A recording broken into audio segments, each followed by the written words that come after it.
Number کے تیسری صفت کیا ہے؟ علم و ذکر. حضرت مہیا سے فرما کرتے تھے علم و ذکر کو اگر دعوت سے نکال دیا جائے تو دعوت کا کام سیاحت بن کے رہ جائے. اور کبھی کبھی فرماتے تھے علم و ذکر کو دعوت سے نکال دیا جائے تو دعوت کا کام آوارہ گردی بن کے رہ جائے. ہر عمل سے آپ کو فراغت ہو جائے گی لیکن ایمان اور علم اس سے فراغت نہیں ہوگی. آخری سانس تک اس میں لگنا ہوگا جب تک ایمان کامل پر خاتمہ نہ ہو جائے. امام احمد بن حنبل رحمۃ اللہ علیہ بہت بڑے عالم ہیں، اپنے وقت کے امام ہیں، اپنے بیٹے کے ران پہ سر رکھے ہوئے کہہ رہے ابھی نہیں ابھی نہیں ابھی نہیں. جب ہوش آیا تو پوچھا بیٹے نے ابا جی یہ کیا کہہ رہے تھے؟ کہا مردود شیطان آیا تھا اور یہ کہہ رہا تھا اے احمد تم اپنے علم کی وجہ سے ہمارے مکر سے بچ گئے. تو اپنے علم کی وجہ سے تو میں اسے جواب دے رہا تھا ابھی نہیں ابھی نہیں ابھی، جب تک ایمان کامل پر خاتمہ نہ ہو. اللہ ہم سب کا ایمان کامل پر خاتمہ نصیب اور ایمان کی محنت میں اخلاص کے ساتھ آخری سانس تک لگے رہنا آسان ہو. تو علم ذکر کی دعوت بھی دیں، اس کی عملی مشق بھی کریں، تعلیم کے حلقے میں باوضو ہو کر عطر لگا کر عظمت کے ساتھ بیٹھیں. جو نور تعلیم میں ہے وہ بیان میں نہیں ہے. تعلیم میں اللہ کی ذات سے نکلا ہوا کلام ہے، آپ صلی اللہ علیہ وسلم کے ذات اقدس سے نکلا ہوا کلام. جو نور اس کلام میں ہے وہ ہماری آپ کی زبانوں میں نہ ہے، نہ ہو سکتا ہے، نہ ہوگا. لے تعلیم اہم ہے بیان سے زیادہ. لے سب ساتھی نیت کرو اپنی اپنی مسجد کی تعلیموں میں، گھر کی تعلیموں میں اہتمام سے بیٹھیں گے اور جو سنو اسے گنو، اس کو عمل میں لاؤ. جو عمل میں ہے اللہ کا شکر ادا کرو، جو عمل میں نہیں ہے اللہ سے معافی مانگو. اللہ اتنی عمر گزر گئی اور آپ کے کلام پر اور آپ کی حدیث پہ عمل کی توفیق نہیں. ایک طرح سے پلاسٹک کھل رہی سب کا دماغ وہی چلا گیا. ذرا سے کوئی حرکت ہو، دل میں دنیا اتنی بھری ہوئی ہے کہ دین کی طرف دل ہی نہیں چل رہا ہے.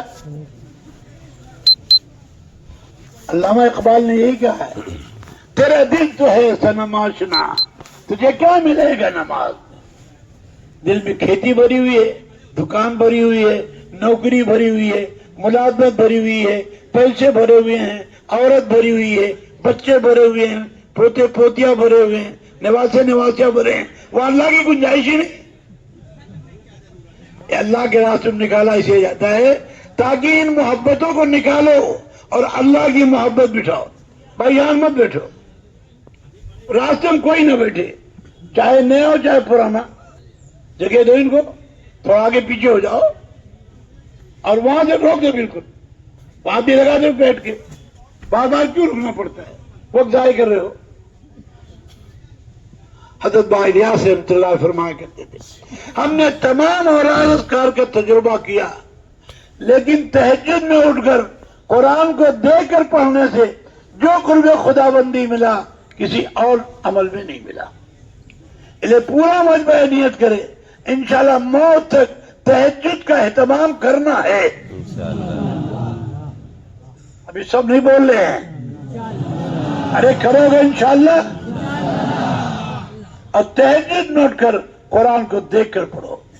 جب قرآن ہاتھ میں لو تو آنکھ سے آنسو نکلے. اللہ کہاں تیرا پاک کلام اور کہاں میرے گندے ہاتھ، کہاں تیرا پاک کلام اور کہاں میری گندی آنکھیں، کہاں تیرا پاک کلام اور کہاں ہماری گندی زبان. صحابہ جب قرآن کو لیتے تھے سر پہ رکھتے، آنکھوں سے لگاتے، سینے سے لاتے اور فرماتے تھے ھذا کلام ربی ھذا کلام ربی ھذا کلام. موبائل میں قطع قرآن مت پڑھنا، موبائل میں جس میں 99 برائیاں ہیں. اب بتاؤ آپ کسی گندی جگہ قرآن کو ہوا دیکھو گے تو بتاؤ اٹھا کے چومو گے نہیں چومو گے؟ ارے بولو. کہیں بھی ورق مل جائے, ٹکڑا مل جائے اور آپ کو پتہ چل جائے اللہ کا کلام اس میں لکھا ہوا ہے, فوراً آپ کو دھل کے صاف کر کے. یہ وہ کلام ہے جو اللہ کی ذات سے نکلا ہوا ہے. جتنی عظمت کے ساتھ اس کو پڑھو گے, یہ ہدایت کا کلام ہے, آپ کے دل کو ہدایت سے معمور کر دے. تو تہجد میں اٹھ کر قرآن کو پڑھو, ترجمے والا قرآن ساتھ لے کر جاؤ, جو صفحہ پڑھو اس کا ترجمہ بھی پڑھو, تاکہ معلوم ہو میرا اللہ مجھ سے کیا کہا ہے, میرا اللہ مجھ سے کیا چاہ رہا ہے. ارے کرو گے تو اس کی دعوت بھی دو. تسبیح مسجد کا کونا پکڑ کے پوری کرو, ایک تیسرا کلمہ, ایک درود پاک, ایک استغفار. آپ نے سبحان اللہ کہا, آدھا میزان نیکیوں سے بھر گیا. آپ نے الحمدللہ کہا, پورا میزان نیکیوں سے بھر گیا. آپ نے اللہ اکبر کہا, زمین آسمان کا کھلا نیکیوں سے بھر گیا. آپ نے لا حول ولا قوت الا باللہ العلی العظیم پڑھا, آپ کے 99 غموں کا علاج ہو گیا. لیکن یہ سب یقین پہ ہوگا کہ جو ہوگا, یقین والوں کا یقین بڑھے گا, منافقین کا نفاق بڑھے گا, اور کافروں کا کفر بڑھے گا. مومن جنت میں جائے گا, منافق جہنم میں جائے گا, کافر جہنم میں جائے گا. اللہ کا شکر ادا کرو, اللہ نے ہمیں ایمان والے گھر میں پیدا کرنا ہے. اس لیے طے کرو اللہ کا حکم نہیں چھوڑیں گے, اللہ کے نبی کا طریقہ نہیں چھوڑیں گے. حال کچھ آ جائے, حال کی پرواہ نہیں ہے. جو حال آئے گا اس میں ہم اللہ کا حکم پورا کریں گے, اللہ کے نبی کے طریقے پہ چلیں گے. حال تو چھلکا ہے, حال کیا ہے؟ آپ نے دیکھا نہیں, مرغی کا انڈا جب مرغی کے پروں کے نیچے 21-22 دن گزار لیتا ہے تو چھلکا توڑنا نہیں پڑتا, کہ توڑنا پڑتا ہے, بولنا نہیں, ارے توڑنا پڑتا ہے. اور ماشاءاللہ بچہ چو چو کرتا ہے واپس چلا جائے اور اپنی روزی تلاش کرنے لگتا ہے. تو اس وجہ سے حال تو چلا جائے گا, لیکن حال کا امر ہم کو پورا کرنا ہوگا.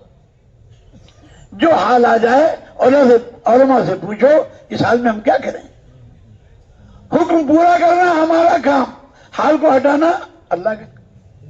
جسے آپ نے روزہ رکھا, ایک حال آیا, پھر اللہ تعالیٰ نے افطاری دے دی, افطاری آئی تو سارا حال ختم ہو گیا. ارے ختم ہو نہیں ہوا. روزہ رکھا آپ نے, عید آئی تو اللہ نے حرام کر دیا اس دن روزہ رکھنا. ہر تنگی کے بعد آسانی آئے گی, ہر مشکل کے بعد آسانی آئے گی. ہمارا کام حال میں اللہ کا امر پورا کرنا. کرو گے تو اس طرح ہمیں علم ذکر کی دعوت بھی دینی ہے, اس کی عملی مشق بھی کرنی ہے, اور اللہ سے دعا بھی مانگنی ہے. حضور یہ دعا مانگا کرتے تھے, اللہم انی اسألک علما نافعا وعملا صالحا متقبلا ورزقا حلالا طیبا واسعا وشفاء من کل داء. اے اللہ ہمیں علم نافع عطا فرما, عمل صالح عطا فرما, رزق واسع عطا فرما, اور تمام بیماریوں سے صحت عطا فرما. ارے مانگو گے, اس کی دعوت بھی دینی ہے, عملی مشق بھی کرنی ہے, اور اللہ سے دعا بھی مانگنی. چوتھی صفت اکرام ہے. اکرام کی دعوت بھی دینی ہے. اکرام کیا ہے؟ اپنے کو چھوٹا بنا کر امت کے سامنے اور اللہ کے سامنے پیش کرنا, بھوکے رہ کر کھلانا, پیاسے رہ کر پلانا, خود جاگ کر لوگوں کو سلانا. ایسے موقع کم آتے ہیں, مجمع زیادہ آ گیا, اب ہر پرانے کا کام یہ ہے اپنی سیٹ نئے کو دے دے, اپنا بستر نئے کو دے دے. اور پہلے لوگ یہی کیا کرتے تھے. اب معاملہ الٹ گیا،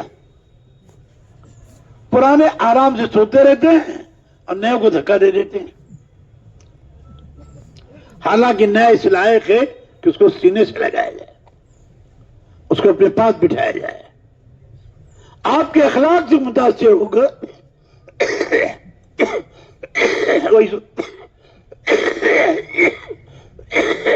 اس ایمان کی محنت میں آ جائے۔ جو دنیا نے مشہور کیا ہے اسلام تلوار سے پھیلا، یہ غلط ہے، اسلام حضور کے اخلاق سے پھیلا ہے۔ آپ نے پوچھا میری امت کا مسکین کون کا ہے؟ صحابہ نے فرمایا رسول اللہ جس کے کھانے کا ٹھکانہ نہ ہو، رہنے کا مکان نہ ہو۔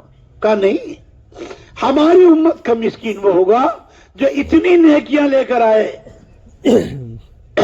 پہاڑ پہ رکھ دو بھی دب جائے، لیکن کسی کو گالی دی ہے، کسی غیبت کی ہے، کسی بہتان باندھا ہے، کسی کی زمین کاٹی ہے، کسی کو پیسہ دبایا ہے، کسی سے بد نظری کی ہے، کسی سے بد اخلاقی کی ہے، یہ سارے حقوق والے آئیں گے قیامت میں اور اللہ اس کو اس کی نیکیاں دے دیں گے۔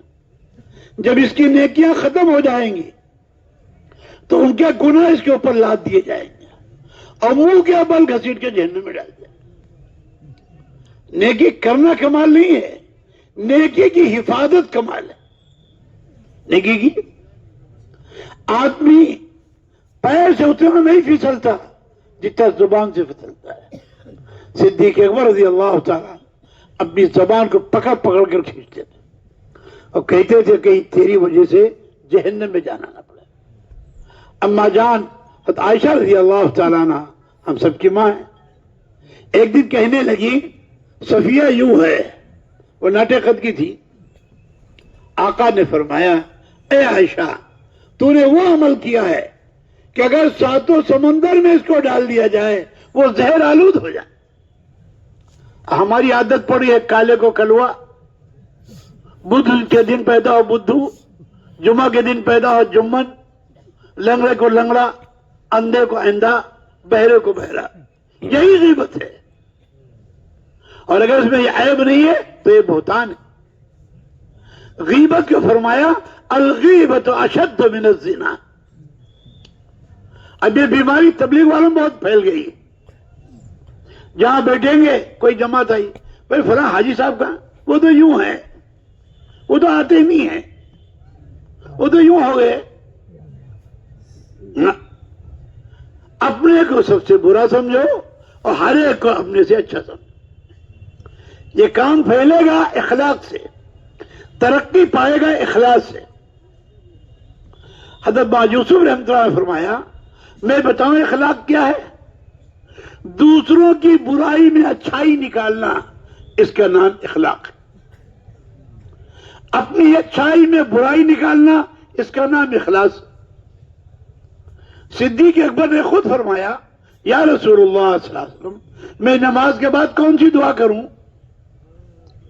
آقا نے فرمایا ابو بکر نماز کے بعد یہ کہو اللہم انی ظلمت نفسی، اے اللہ ہم نے نماز نہیں پڑھی، نماز پڑھ کر اپنی جان پہ ظلم کیا، لیکن جو نماز کا حق تھا مجھ سے ادا نہیں ہوا۔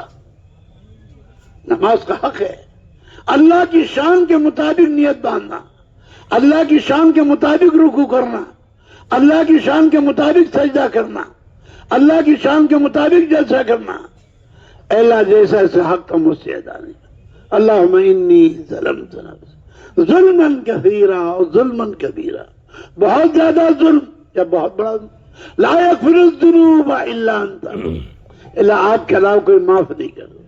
فاغفر لی، اے اللہ معاف فرما دو، مغفرۃ من عندک، اپنی خاص رحمت سے معاف، انک انت الغفور الرحیم۔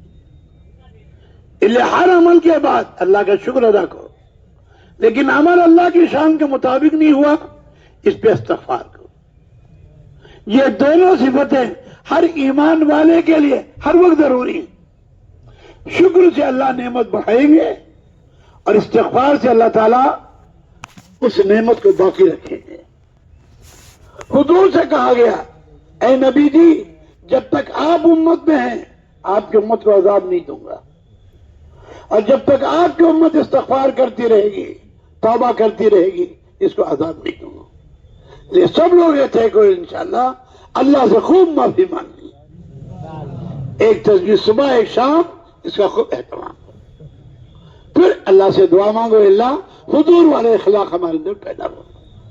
اے موبائل بیٹھ جاؤ، کتنا منع کر رہا ہوں لیکن نہیں مان دو تم۔